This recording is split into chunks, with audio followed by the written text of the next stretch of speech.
Major moves. We going all in, like we got nothing to lose. We making moves. We making major moves. We making moves. We making major moves. We making moves. Good evening, everybody. Welcome back to my channel. If you haven't been to my channel before, I am Mr. Man, and I bring you real life content surrounding cryptocurrencies, surrounding the bank collapses right now, surrounding the de-dollarization of the globe, of the US dollar.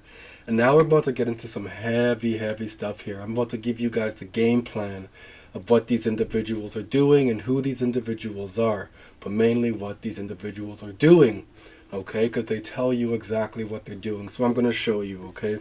If you guys are unaware, this is Klaus Schwab. He appears, and when I say appears, I mean this is what you see. He appears to be the guy pulling the strings. Openly, he appears to be the guy pulling the strings. And if they're openly showing you who the guy pulling the strings is, he's clearly not the guy pulling the strings. There's somebody else. So, but with him being the open guy pulling the strings here, to orchestrate it, if you will, right? Listen to what he has to say, okay? Where is this?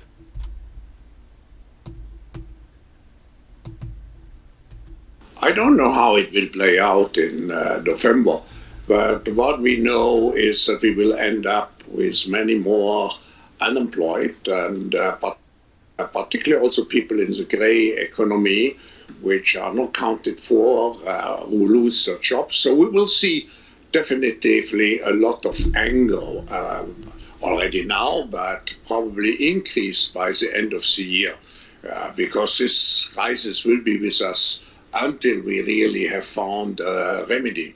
So we have to prepare for a more angry world. And did you catch that? Until we find a remedy. Hold on a second. We have to prepare for a more angry world. And how to prepare until we really have found a remedy. You see that? You see that? Until we have found a remedy, okay? I'm going to jump back to there afterwards, but in terms of a remedy, here we have a remedy right on their website. Ripple is doing for value what the internet did for information, enabling its instant and seamless flow around the world. Ripple calls this the Internet of Value. Using blockchain and cryptocurrency technology, Ripple is dedicated to creating powerful gains in financial efficiency, equity, and inclusion. Right now in the world is becoming an angrier world, as Klaus Schwab said. All right? And these guys offer a solution in terms of cryptocurrency, in terms of moving money at the fast of the internet, as they say. They're clearly a part of this, right? Like these individuals at Ripple are not just a band of people that got together one day and it's like, hey man, let's, you code, let's create this digital ecosystem. No, they are a bunch of developers who understood cryptography, that were approached by individuals, bankers who understand banking. And these individuals' companies were created to take on these ecosystems that these developers had created. So the developers had created this ecosystem that was manipulatively created by the bankers, and then in walks the company now who can take over this project and bring it to the world. They are the faces of the people, the Brad Garlinghouses, the Jed McCalebs. That's the people that are bringing it to the world right now. All right?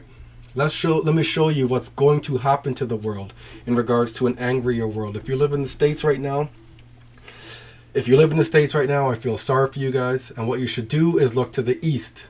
Look to China. Look at what's going on in China. If you remember last year, this is 2023 right now, May 2023. If you remember 2022, while people were focused on the trucking rally, for the Canadians, there were the Indians who were uprising. There were the Argentinians who were uprising and revolting. There was France. There was Europe. There was, who else was there? Different places around the world out in the East were revolting against this system with what the government and these central bankers were doing. And the people in the West did not focus and watch this at all because they were too busy fighting for freedom. They're fighting for freedom. I know because I was out there fighting for fucking freedom, part of my language. I was out there fighting for freedom as well. right? When COVID came around, they locked everything out and locked us out of life because we chose not to inject ourselves with stuff. But that's neither here nor there. But just recognize what's going on. Let me show you what comes next in this Angrier World, okay?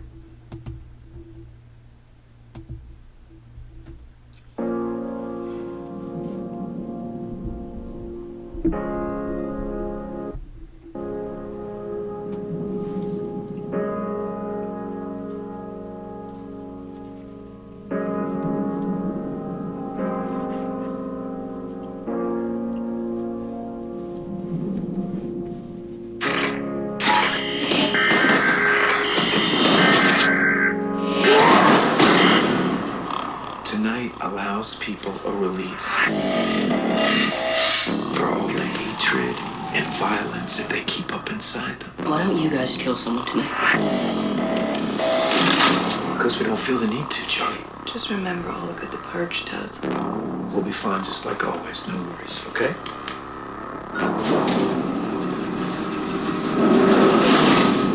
This is your emergency broadcast system announcing the commencement of the annual Purge.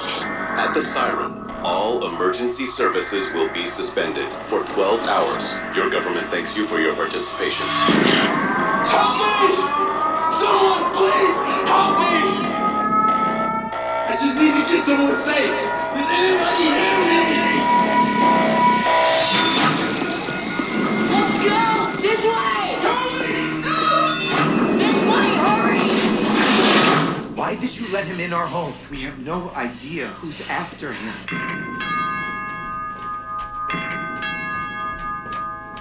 Our target for this year's Purge is hiding in your home. You have 1 hour to find him and get him to us, or we'll kill all of you. They can't get in here, right? They can't get into our home. I think you get the picture. You can expect that to happen in your area sometime soon. Happened out in the east, and guaranteed it'll happen out here in the west. All right? And if you don't believe me, check it out. This comes to you from, what day? 4 days ago, okay? Check it out.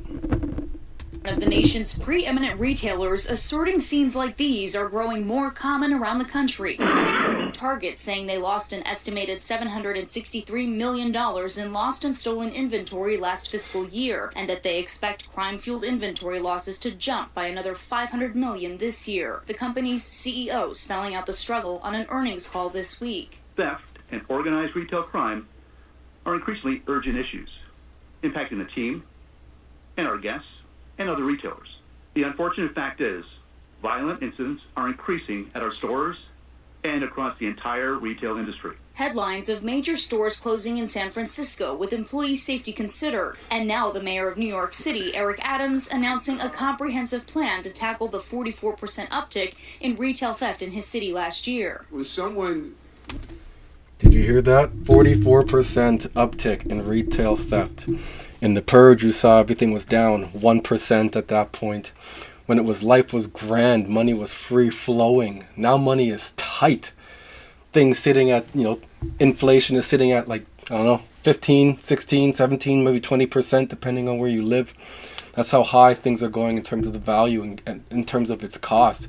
My buddy went down to the States a couple of weeks ago, and he was telling me a loaf of bread cost $10, a carton of eggs cost $10. That's insane. When a carton or flat of 24 eggs costs you $20, that's insane. Of course you're going to start to see people steal from grocery stores. Of course you're going to see smash and runs and people, mob mentality, running in together, grab what you can, get out, sell it, make some money, quick turnarounds, quick flips. Of course you're going to see this stuff. What do you expect? It's going to become an angrier world. So, let's find out how this ends when we get to the other side of this angrier world. What can we expect, okay? There are some people who claim we are now in a deglobalizing world. But actually, I would say we have to reglobalize this world. We have to make sure that we strengthen cooperation because, as it was mentioned, we are faced with issues which are of existential importance for humankind. We, through joint efforts, we could really make this world a better place by using the capabilities we have. All right. Who are they making the world a better place for? Is that all of us? Maybe. Is that just for individuals such as them, known as the elites? I don't call them that, but they are known as the elites. Possibly. Because they have people such as you and I fighting back and forth, as you saw there in this clip here, and out here in the Purge, people killing themselves and killing each other. So, of course, the world's going to be a better place. They're saying we have to repopulate, right? Let the people that don't need to be here, I guess. They will find their own means to kill themselves and kill a bunch of other people that probably should be here. And they're going to cause a lot of damage and destruction. But just know that when you follow these guys here, they are the ones leading this charge. The World Economic Forum are the ones leading this fourth industrial revolution. Klaus Schwab wrote that book. He is the leader of the World Economic Forum. He is one of the orchestrators of this, right?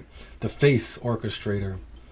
Who was the CEO of Ripple? Here you have Brad Garlinghouse.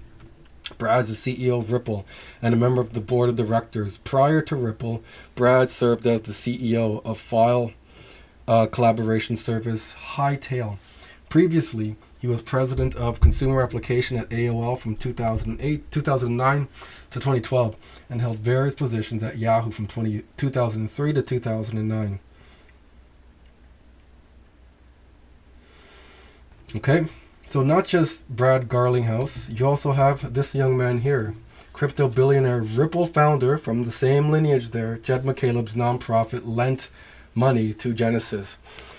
So I really don't care what the story is. I'm not sure if you guys heard the story with Jed McCaleb and Brad Garlinghouse and Ripple and fighting over some girl. It's a load of horse crap, really. When you hear the story, it's really, really weak, you know. It's really weak, very, very weak. Anyways, Jed McCaleb had gone on to fork a copy of XRP, and from that fork he created XLM, which operates similar to XRP, but is now closed source, so you can't fork it again. XLM is XLM. Now XRP is closed as well. It can't be forked again either. So they are what they are. How ironic that these two individuals that have connection to the World Economic Forum are running these two companies, right? So, a lot of people look to Bitcoin. Why do they look to Bitcoin? Because Bitcoin is a freedom coin. Let's learn a bit about Bitcoin, okay?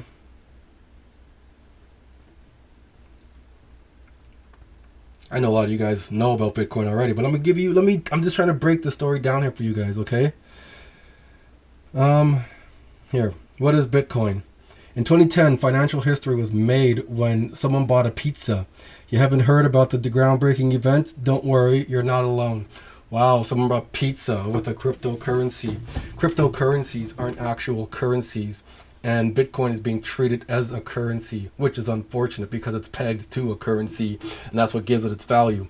And if it's not pegged to that, it's pegged to nothing. At that point, it becomes the bigger fool theory, where I invest in Bitcoin, turn around and sell it to you, you pay higher, next person pays higher, which makes it very, very volatile, and there's no stability to it.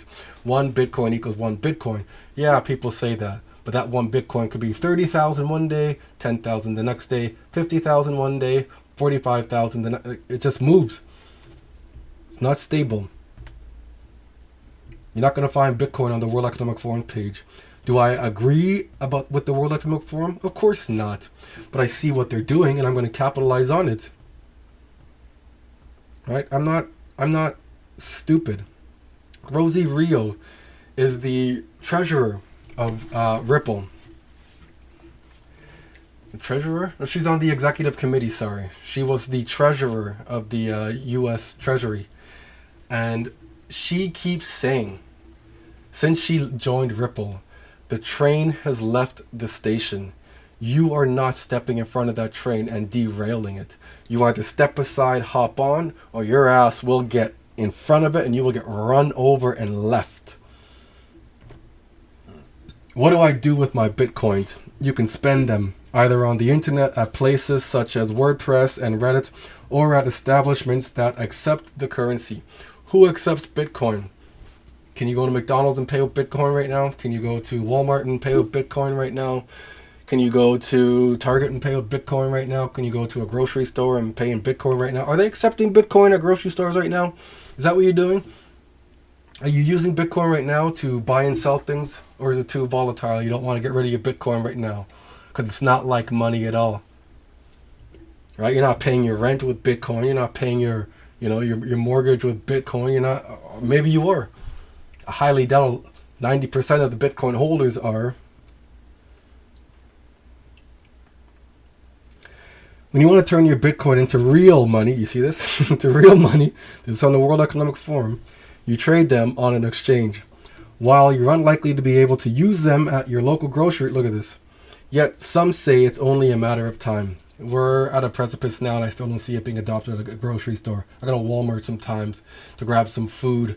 They're not accepting Bitcoin. They're accepting debit still. They're accepting tap on my phone. That's not through Bitcoin.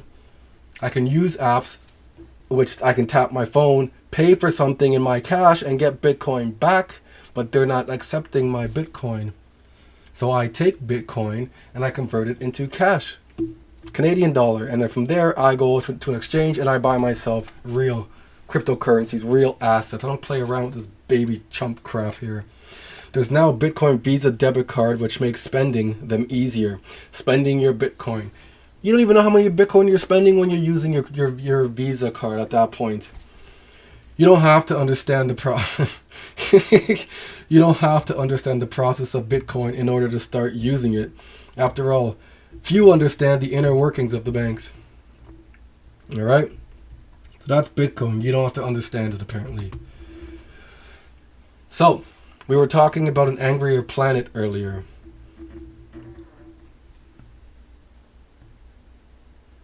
So here, social media giant Facebook recently released the white paper for the new cryptocurrency Libra 2 weeks ago, and the token has received wide criticism since. So Facebook had come out with this stable coin, if you will, or a currency called Libra, and immediately Congress shut that down. They did not want that project coming out. They were not having any competing dollars at all to who they can shut down. Facebook, oh yeah, they can squash them. Bitcoin, you better believe they can squash Bitcoin. It got put out by some unknown guy. Was it Nakamoto, whatever the hell his name is, Satoshi Nakamoto. Come on, give me that bullshit, you know? Like, how old do you expect us to be? I'm going to invest my hard-earned money in something that's volatile, in some guy or group I don't even know who created. And if something went wrong with it, I can't talk to anybody about this other than other Bitcoiners who might be experiencing the same issues.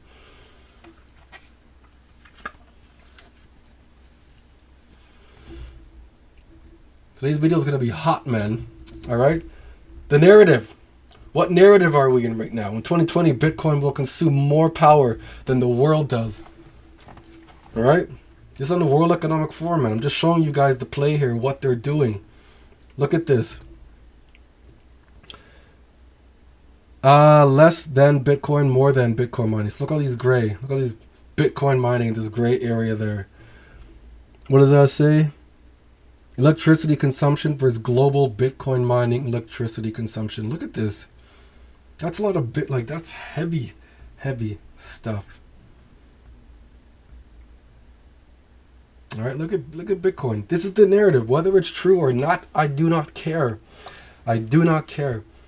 I see what they're doing here. They're talking about green energy, clean energy, and how much energy Bitcoin consumes. It doesn't even meet the narrative. All right, you saw them. I showed you that they shut down Libra from Facebook. They just squashed that shit.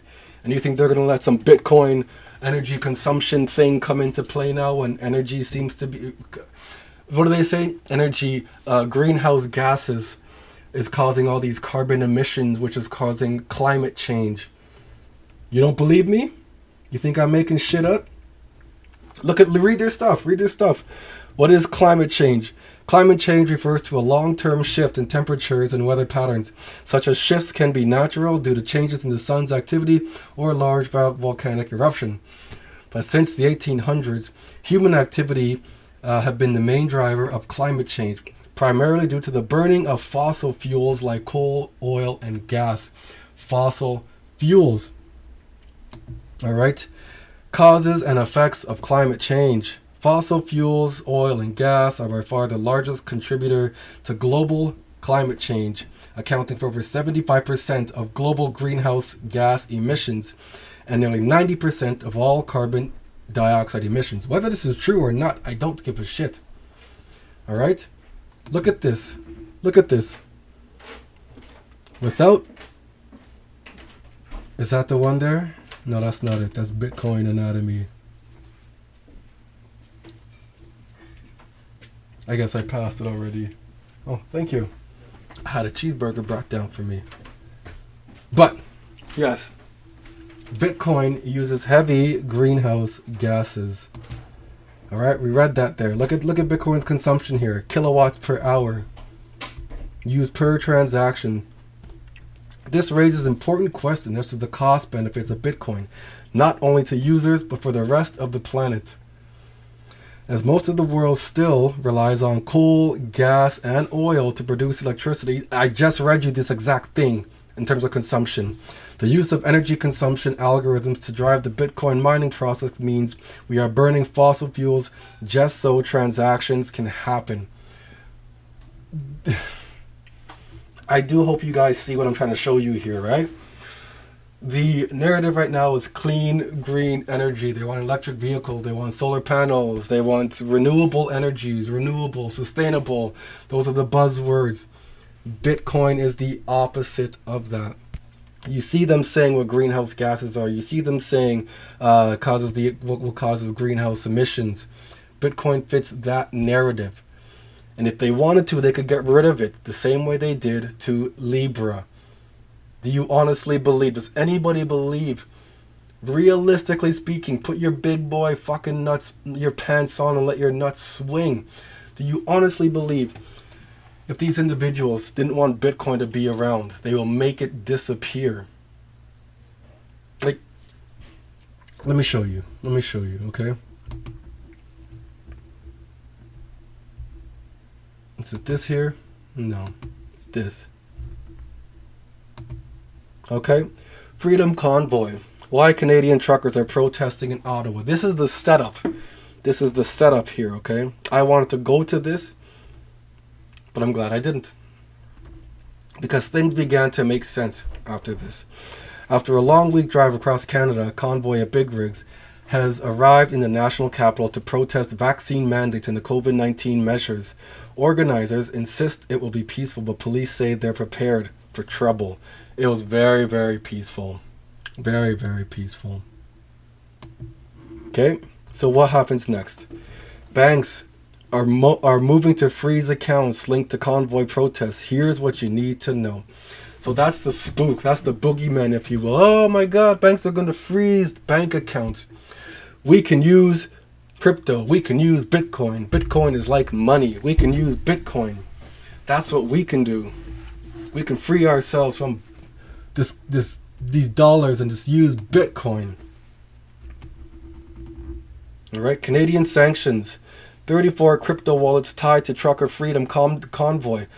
Crypto wallets. If you have your Bitcoin in a crypto wallet, not a hardware wallet, just a regular software wallet on the exchange, you got taxed. All right, they're showing you what they can do. Do not be blind. Do not close your mind off to these things and say they can't do this, and Bitcoin can be the reserve, and Bitcoin can this, and Bitcoin can that. You're not finding that in any of the PDFs they've put out. All right? You're not finding that. Bitcoin doesn't fit the narrative. And the other argument or excuse I hear, well, all these people are liars. And they are liars. All these elites, all these bankers, all these people are... What they put out in the news is all lies. All lies in the news. But when you hear them really talk, they're talking truthful. They're telling you what the game plan is. You just have to be able to decipher it. But I heard them say, well, they're talking bad about Bitcoin, so it's probably really good. No, they're talking bad about it because it's really bad. So whether it's going to stick around because the you and me, the retail customers, the consumers of the world want it to stick around, that's when it'll stick around.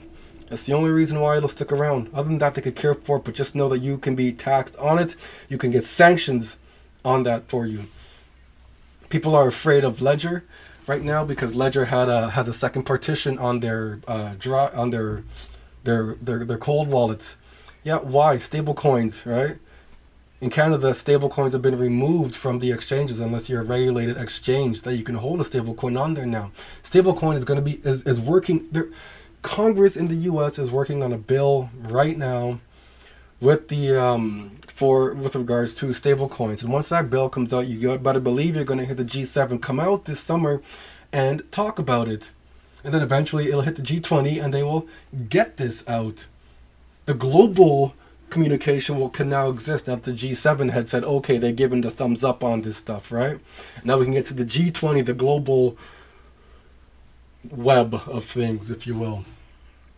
Well, guys, I hope you guys learned something here and see the setup that's coming down the pipelines. You know what to expect. You know what to take. You know what? If you don't know what to expect, if you don't know what to do, prepare. What I've done, I'm not telling you what to do, but what I've done, I have myself ammunition, I have myself firearms, I have licensed to bear these things. All right, so make sure you get that as well if you want to do what I'm doing, because I can only talk for myself. I have food saved up, I have silver, I have gold, I have cryptocurrency, I have cash on the side, and I would like to buy more real estate. And one of the bigger things I want to do, my buddy invited myself and my partner out to go live in Nova Scotia, which is in Canada, to go live off the beaten path. We can go live in the bush. They have nice land there, we can build there, and it's making more sense to go and do that. We've been talking about going to the Canary Island, but it makes sense to go live off in the bush. And yeah, I'll be able to see family still when I want. Well, I hope you guys learned something. Until the next time, I'll catch you. Making major moves. We going all in. Like we got nothing to lose. We making moves. We making major moves. We making moves.